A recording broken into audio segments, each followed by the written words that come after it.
अनारकी फैला रहे हो, तो भजन गाने से अनारकी और हत्या बंद नहीं होगी। उनके साथ वही बर्ताव होगा जिस बर्ताव को वो चाहते हैं।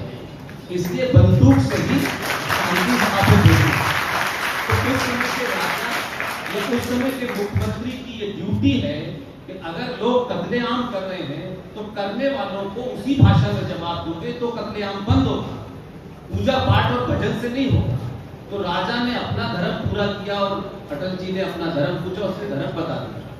तो सवाल यह है कि जो धर्म शब्द है उसका सबसे ज्यादा दुरुपयोग सनातनी हिंदुओं ने किया, और वो इसलिए किया कि वो इन्फिनिटी कॉम्प्लेक्स के शिकार हैं। उनको लगता है कि हमें सारी दुनिया की सहमति चाहिए, हमारे सगे भाई की सहमति मिले न मिले लेकिन दुनिया की चाहिए। और उस सहमति प्राप्त करने में हमने शब्दों का अनर्थ किया, अपने आदर्शों का अनर्थ किया, और धीरे धीरे आज हम जिस पोजीशन पे खड़े हैं उसमें वही बदलाव हो रहे हैं जो पहले होने चाहिए थे। इसलिए लोगों को लग रहा है कि एक बना बनाया सेटअप था, उसमें सभी मजा लूट रहे थे, सभी तफरी आ रही थी, 2000 दंगे हो रहे थे, 5000 दंगे हो रहे थे, 10 लाख लोगों की लाशों पे भारत बटा, लेकिन वो अच्छा लगा था। इसलिए धर्म के बारे में जो पूछा आपने, मैंने उसको विस्तार से बताया। सर, आपके अकॉर्डिंग धर्म बहुलतावादी है और सहिष्णु है या फिर धर्म अग्रेसिव है? और आपका जब पहला प्रश्न समझ में आ जाएगा तो फिर आप सवाल ही नहीं पूछेंगे। न इसमें बहुलता का कोई लेना देना है, न मेजॉरिटी का है, न माइनॉरिटी का है। सवाल सबसे बड़ा यह है कि आपके रिलीजन की बात, तब आपका ये प्रश्न हो सकता है। क्या इस देश में मेजॉरिटी ने जो भी माइनॉरिटी है, एक तो पहला, दूसरा सबसे बड़ा फ्रॉड इस देश में यह है कि हमारा देश जो है 1947 में आजाद हुआ। इससे बड़ा कोई झूठ हो सकता है? इसका खंडन करते हैं? नहीं, मैं खंडन नहीं करता, मैं तो इंटेलेक्चुअली पूछ रहा हूं पब्लिक से। ये डेट कहां से आई 15 अगस्त 1947? आपके कौन से डॉक्यूमेंट से आई? Go to the original document. If you are not going to believe the Indian parliament के अंदर जो डॉक्यूमेंट रखे उनको छोड़ दीजिए। ग्रेट ब्रिटेन के प्रधानमंत्री क्लेमेंट एटली थे 15 अगस्त 1947।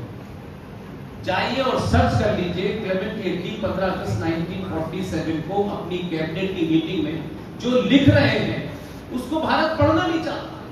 ये हमारे तथाकथित लोगों ने कहा कि नहीं, हम ही कबूतर उड़ाएंगे और हम ही बताएंगे, तो उन्होंने बता दिया और हमने सुन लिया। भारत के ज्यादातर डॉक्यूमेंट 3 मूर्ति में रखे हुए हैं, कभी वहां जाके कष्ट करके देखिएगा।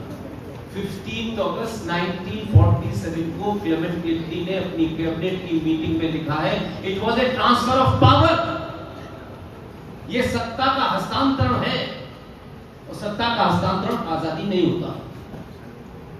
आपका संविधान जो है, जिसके बारे में बड़ी बातें कही गई, भारत का संविधान गवर्नमेंट ऑफ इंडिया 1935 की फोटोकॉपी है।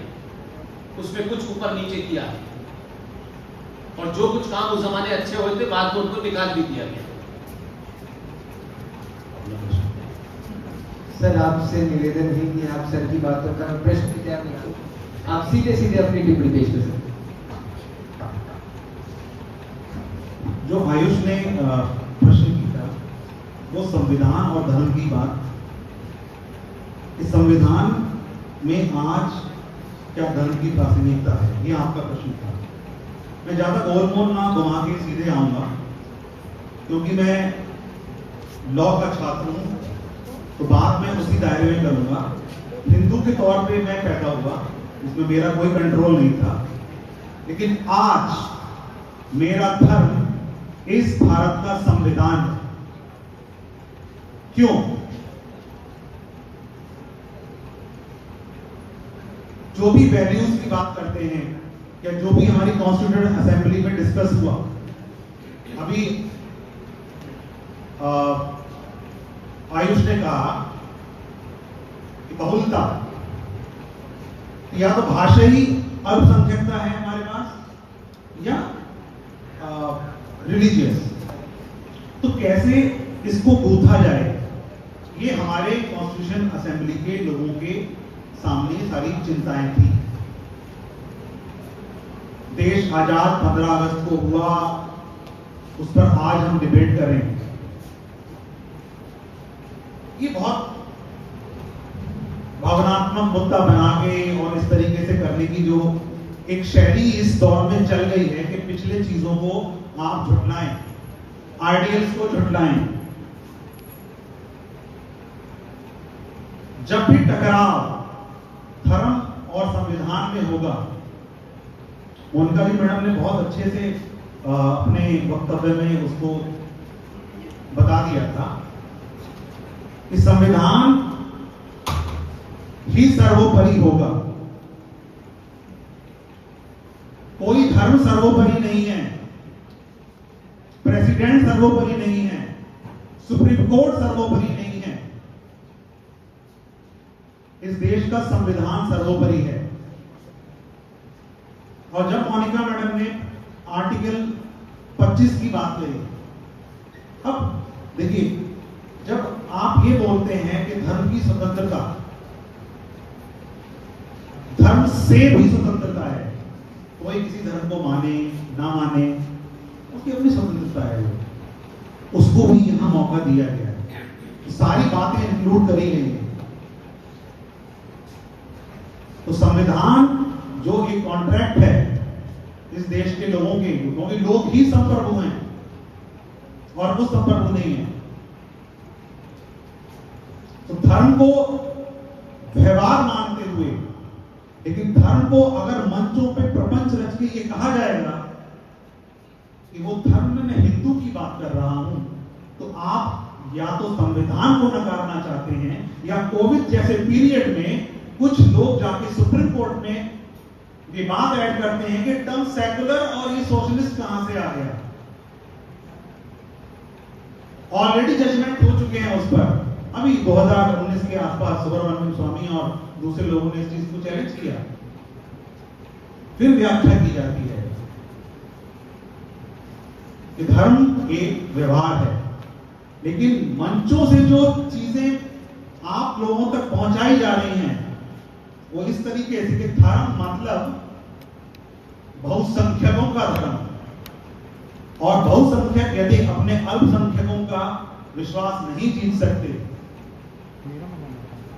तो संविधान का अपमान कर रहे हैं। उनमें वो समझ नहीं है। भेद हो सकते हैं। हम बायोलॉजी के छात्र हैं, वर्षा मैडम जियोलॉजी से हैं, मैं बॉटनी से हूं। देखने का आपका नजरिया है। जीवों में भिन्नता है, विभिन्न तरीके के जीव हैं। आप या तो उसको डिस्क्रिमिनेशन कर लीजिए या उसको डाइवर्सिटी कह के अप्रिशिएट कर लीजिए, ये आप पर है। और वो आपको ताकत इस देश के संविधान ने दी है। और जब तक वो उस दायरे में रहेगा, संविधान के दायरे में रहेगा, बातें बहुत सहज सरल तरीके से रहेंगी। नहीं तो लोग जिस लगाव से संविधान के साथ जी रहे थे उसमें अलगाव पैदा हो रहा है। टुकड़े टुकड़े गैंग, आजादी की बातें, लेकिन हल्के से एक बात सरकार की जाती है, रेस्ट्रिक्शन तो है ना, रेस्ट्रिक्शन तो है, 19 क्लॉज 2 में रेस्ट्रिक्शन तो है ना। संविधान का उल्लंघन होता है, किसी प्रोविजन का उल्लंघन होता है, लेकिन वो प्रोविजन आज भी जिंदा है। उस उल्लंघन से वो प्रोविजन खत्म नहीं हो जाएगा, क्योंकि उसकी जड़ें किसी एक धर्म तक नहीं है। कोई मोनोलॉग नहीं चलेगा।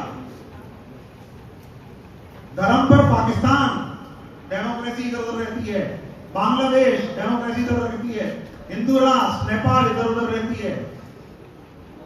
कि जो वैल्यूज हैं हमारे देश में, जो डाइवर्सिटी है, उसी ने कहीं ना कहीं इंट्रिंसिक पावर दी है, जिससे हमारा संविधान चल रहा है, जिससे इस देश के लोग चल रहे हैं। वी द पीपल, ये स्मॉल वर्ड नहीं है। धर्मनिरपेक्ष इमरजेंसी के दौर में आया था, इंडिकेट ही इमरजेंसी करा जाएगा। 1971 में पाकिस्तान से युद्ध हो रहा है, 61 में, फिर बांग्लादेश का, चाइना का, देन पाकिस्तान का युद्ध हो रहा है। उसके बाद Indira Gandhi lost election from Raebareli, Sanjay Gandhi lost election from Amethi. तो जो चीज जितना जितना आपने संविधान को छेड़ा है, जितना जितना उससे टकराव कराए हैं इन सब अलगाववादी जो मानसिकता के लोग हैं, जब जब अलगाव हुआ है संविधान उतना मजबूती से निकला है। एक जब टीना फैक्टर चलता था ना, देयर इज नो अल्टरनेटिव, तब भी जनता दल ने इसको चेंज किया था और उस समय मिनिस्टर आडवाणी होते थे और अटल जी होते थे। तब सेकुलर ऑलरेडी आ चुका था 2018-19 में, फिर उसको कोर्ट में चैलेंज किया जा रहा है सेकुलर वर्ल्ड पे। तो आप उस मानसिकता को प्रश्न करिए। आयुष ने कहा प्रश्न, राइट साइड मेरे वो सर बैठे हैं, बायां पक्ष रखेंगे, मैं कोई बायां दायां पक्ष नहीं करूंगा। मेरे सामने आप बैठे हैं और आप मेरे दाईं साइड हैं, सर आपके बाईं साइड हैं, तो दायां बायां नहीं है। अगर आपको इस देश को उन्नत करना है, इस उन्नत अभियान को आगे बढ़ाना है, तो आपको संविधान के साथ चलना है। और संविधान के साथ आप नहीं चलेंगे तो कितने संविधान लाओगे भाई, हर बार चेंज करोगे, कितने संविधान लाओगे। कभी किसी मुद्दे पर कुछ उठ जाता है, बात करिए आप, इस देश की जनसंख्या है, पॉवर्टी है, इन इश्यूज पर बात करें। तो बात एक लोग सर से उसका आर्गुमेंट लेते थे। जैसा सर अब सर ने तो कहते हैं कि पहले तो मैं एक बात बता दूं, जब मेरे को एक कार्यक्रम के लिए बताया गया था, मुझे कहा गया था या तो तुम संचालन नहीं करोगे, आपकी डिग्री खतरे में डलवाओगे। तो अगली बार जब मैं माइक सौंपूंगा, मेरे को पूरी उम्मीद है कि जवाब बराबर कहा गया है।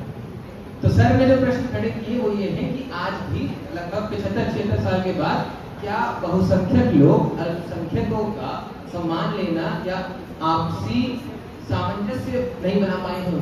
तो इस पे पहला क्वेश्चन था। एंड सेकंड क्वेश्चन ये उनका था कि सेक्युलर प्रिंसिपल हम पे थोपा नहीं गया, हमारी आइडेंटिटी का वो फ्रेमवर्क है, अब ये हम पे है कि हमारी मानसिकता कैसे उसको स्वीकार करें।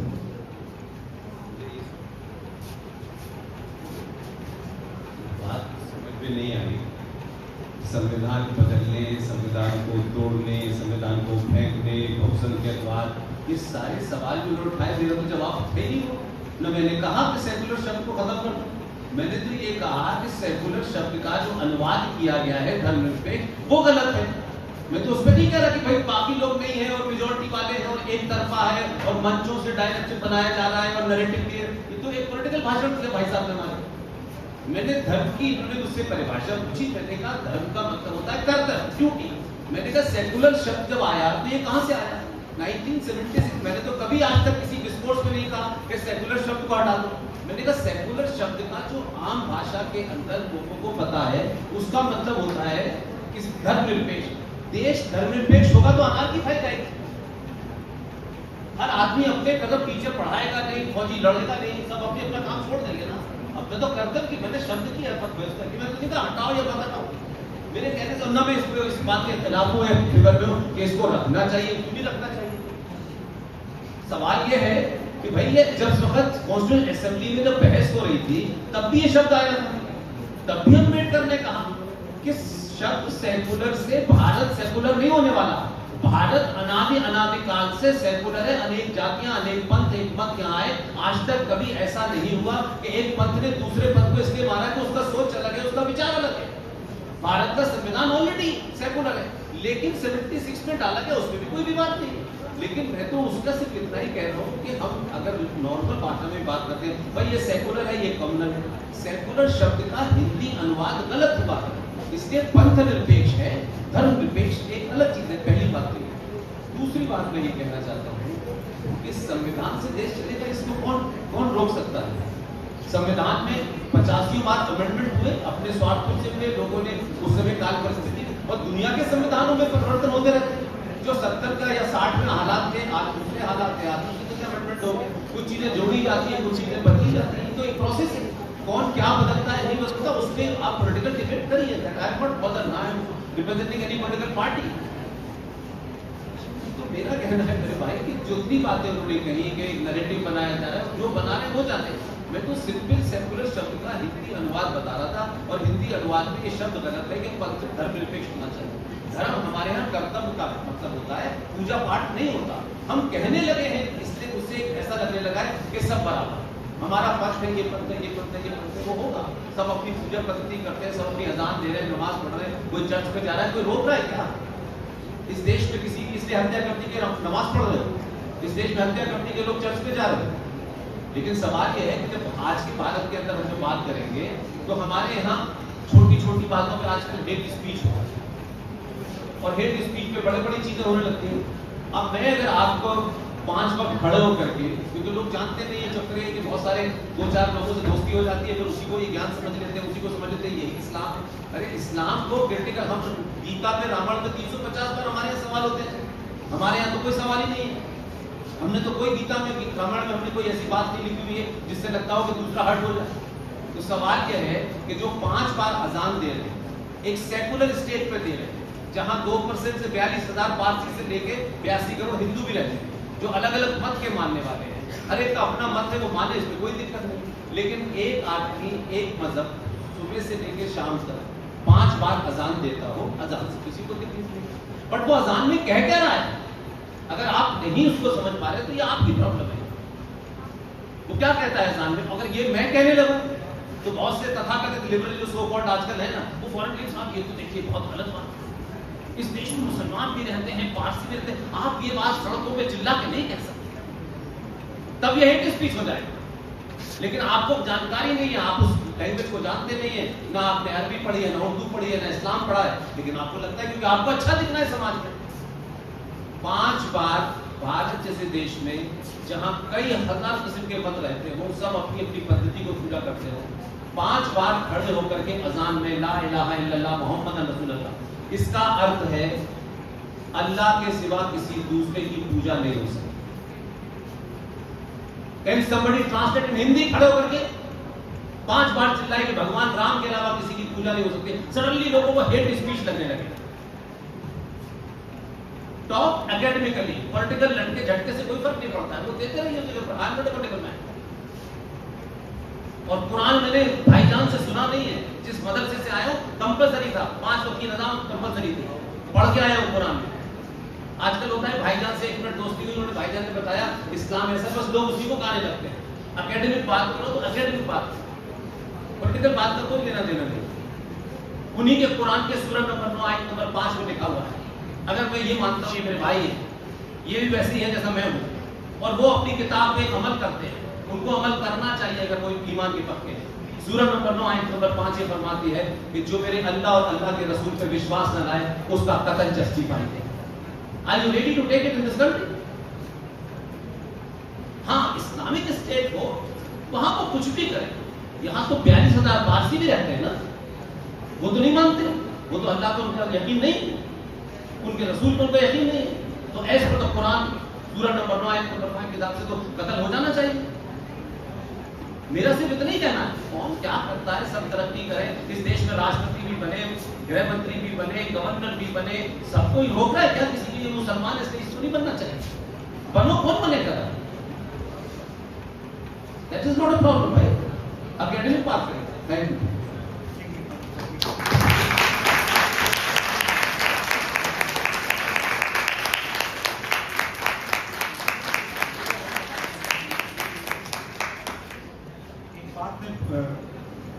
कह दूं कि पुष्पिंदर जी कह रहे थे कि मेरी बात का जो है जवाब दिया है, मैं आपकी बात का जवाब नहीं दिया था, मैंने ओपनिंग रिमार्क आपने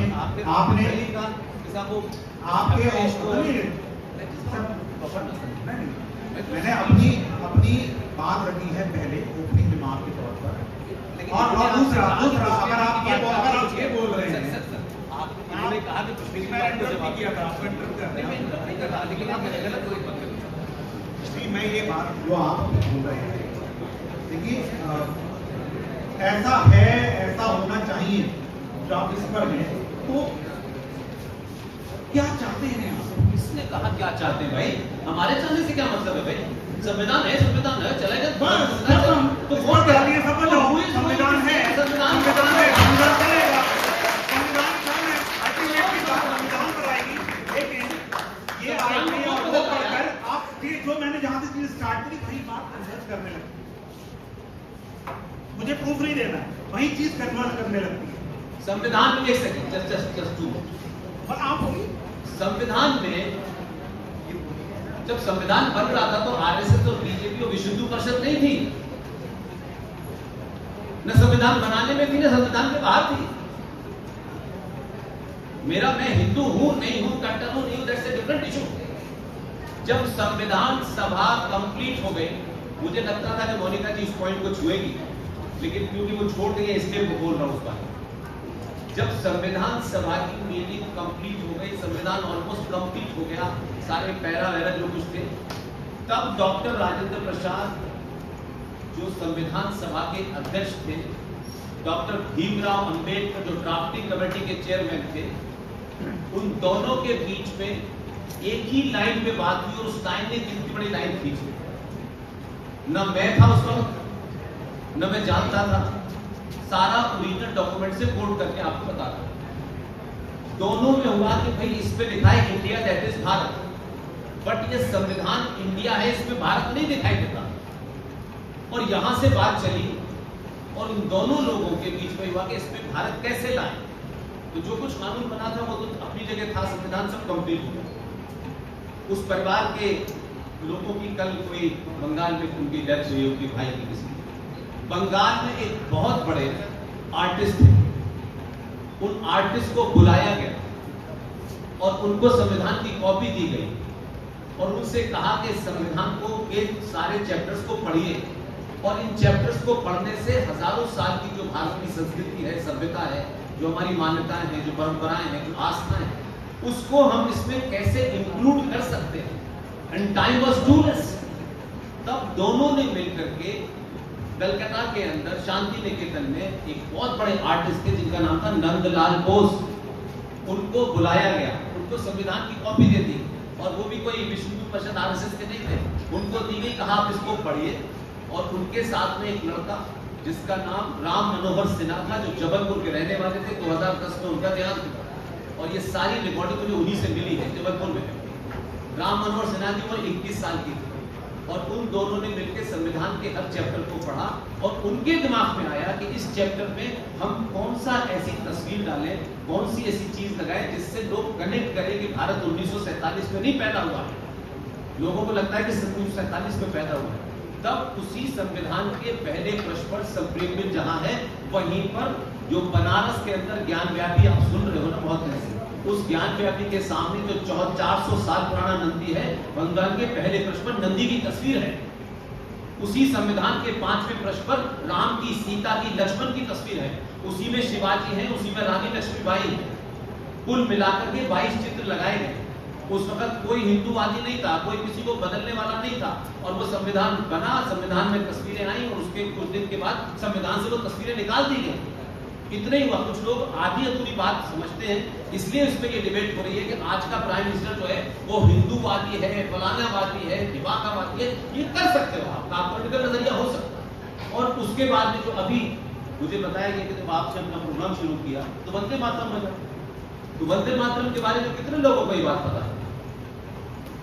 जब इंफॉर्मेशन नहीं होगी आपके पास ओरिजिनल सोर्स, वंदे मातरम जब गाया गया था तो आपको पता है 1937 में वंदे मातरम के साथ क्या हुआ। जब तक आप उस बैकग्राउंड को नहीं समझेंगे तो वर्तमान को समझ नहीं आएगा।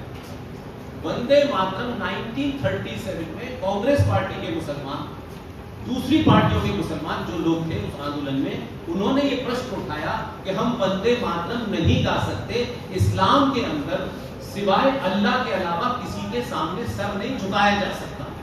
इस पे डिबेट हुई और उसमें कांग्रेस पार्टी के लोग सब इकट्ठे हो गए और कुल मिलाकर के उस वंदे मातरम के वो 6 लाइन, जहां से तुम्ही हो दुर्गा तुम्ही दशरथ हारनी, वो 6 लाइन निकाल दी गई।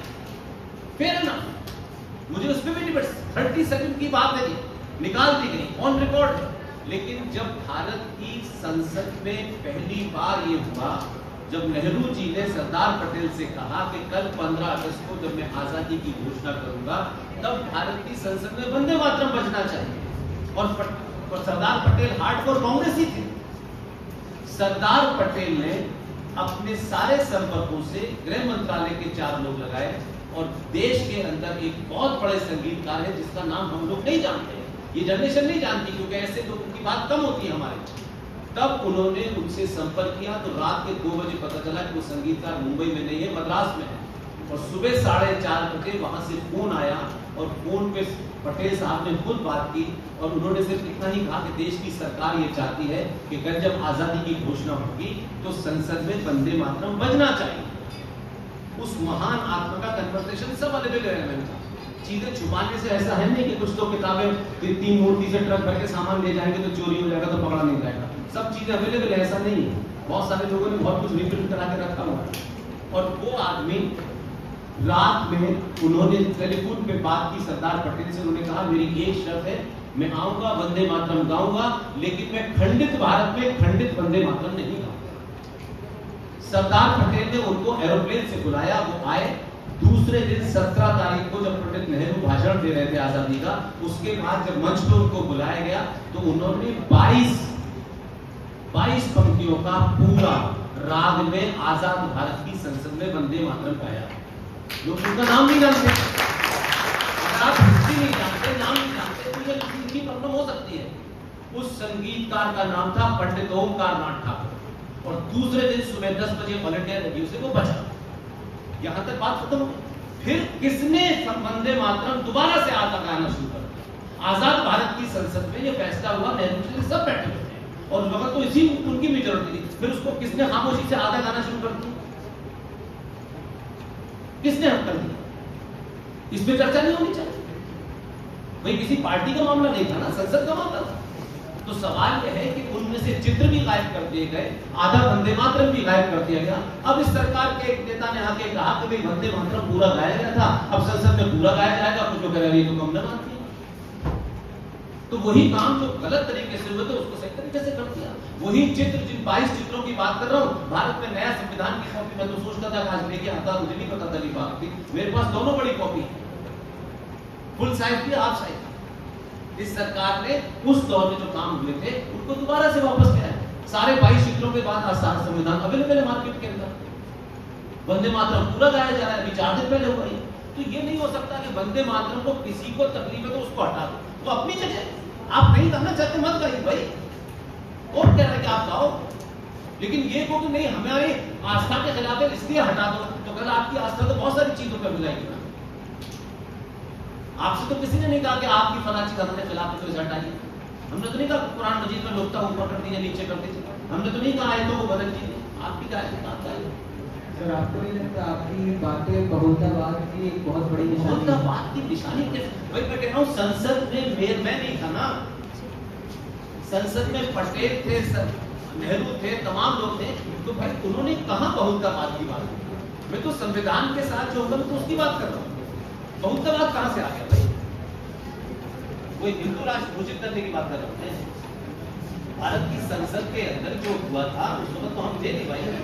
सर तो आप ये कह रहे हैं कि मोदी ने जब वंदे मातरम को पूरा गाना कंपल्सरी किया तो ये बहुलतावाद की बात हुई?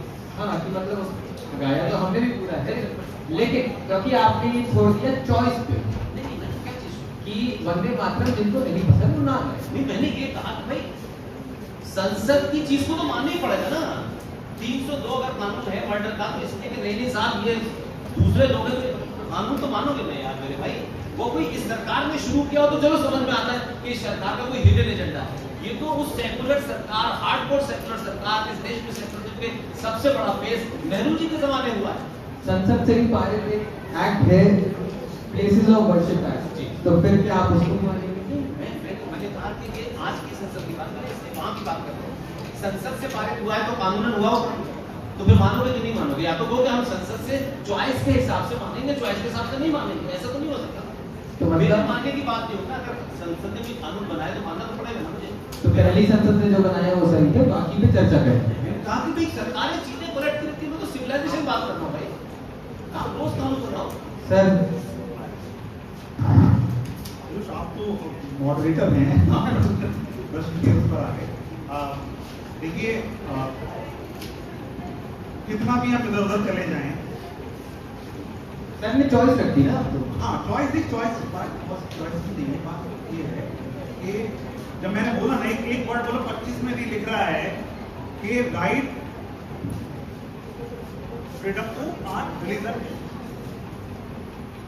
तो धर्म की स्वतंत्रता धर्म से स्वतंत्रता भी है। आप किसी को फोर्स नहीं कर सकते कि वो ये फेथ मान रहा है या नहीं मान रहा है, किसी को नहीं कर सकते आप। राष्ट्रगान पर एक केस हुआ था, मुझे उसका नाम नहीं याद है, तो उसमें ये था कि हम राष्ट्रगान नहीं गाएंगे। तो जो कंसाइंस वाली बात है ना, तो वो उसमें कंसिडर करी गई। इसलिए जब फंडामेंटल